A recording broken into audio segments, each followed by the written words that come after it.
This is going to be a video review of the SKS Velo 55 Cross Snap-on bicycle fenders. They are dirt cheap, only $18 on Amazon.com. I bought them for my Cannondale cyclocross bike that I was riding this spring when the snow was melting and the dirt roads were thawing out. I needed something to keep all the water off my back and my butt, as well as the mud out of my eyes and face. And these fenders have worked quite well for doing that. But installation was an absolute nightmare. The first problem I encountered was the front fender was too wide to fit under the fork crown.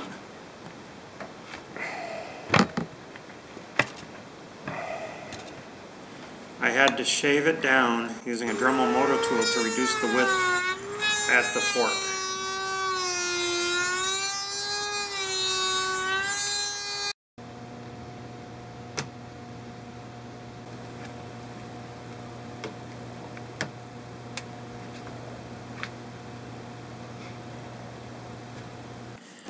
The second problem was the bolt that was supplied was too short to fit all the way through the fork for attaching the fender, so I had to find another bolt in my toolbox and use that instead.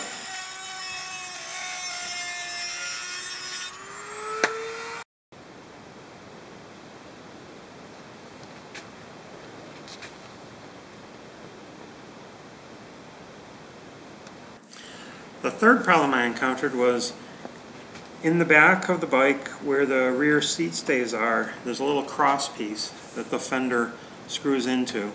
And on my bike, the cross piece has the hole facing vertically. And I think most bikes have a hole on that little cross piece facing horizontally. My screw goes down like this, and it's got to go that way. I understand.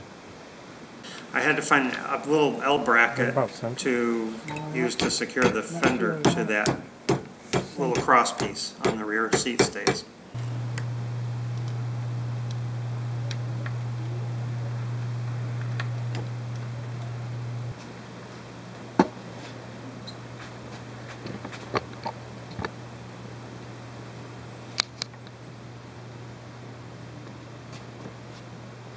That's straight. Yep.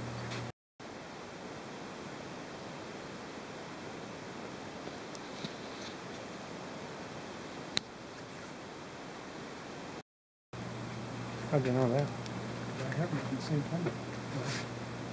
They don't give you any directions to show how you put that there.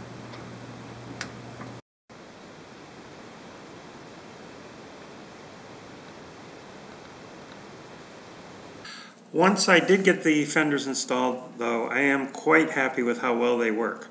The front fender keeps the spray off your face and body, but not really off your feet or midway up your shins. My toe does hit the front fender when I turn the wheel sharply, something I hadn't thought of, but you get used to it. I have always had a little bit of a clearance problem on this bike with my foot, especially using my winter mountain bike shoes.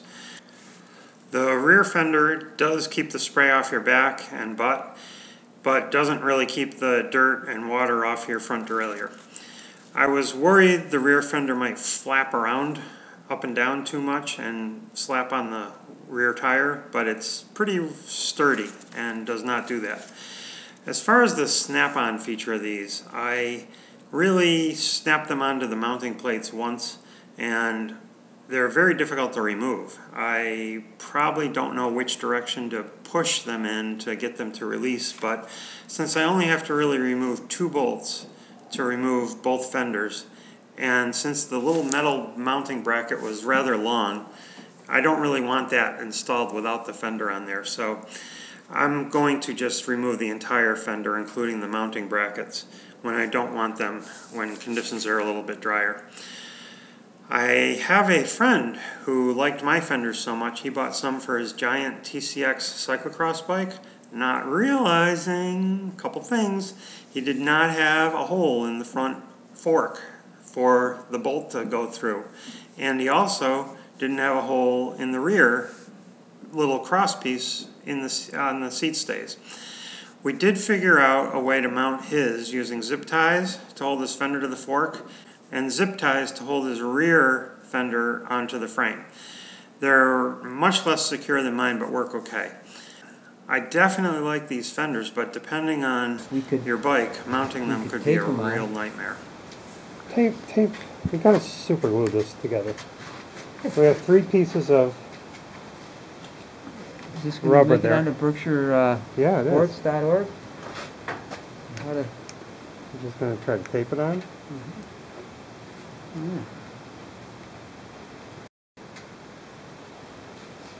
There it is. That's not bad. What are you gonna do when the tape falls off? You're hard pressed to get that tape to fall off, I'll tell you that. Well, I'm going to hope I got What something is to it? cut the straps with and take it Just, off and stick it in my pack. There you go.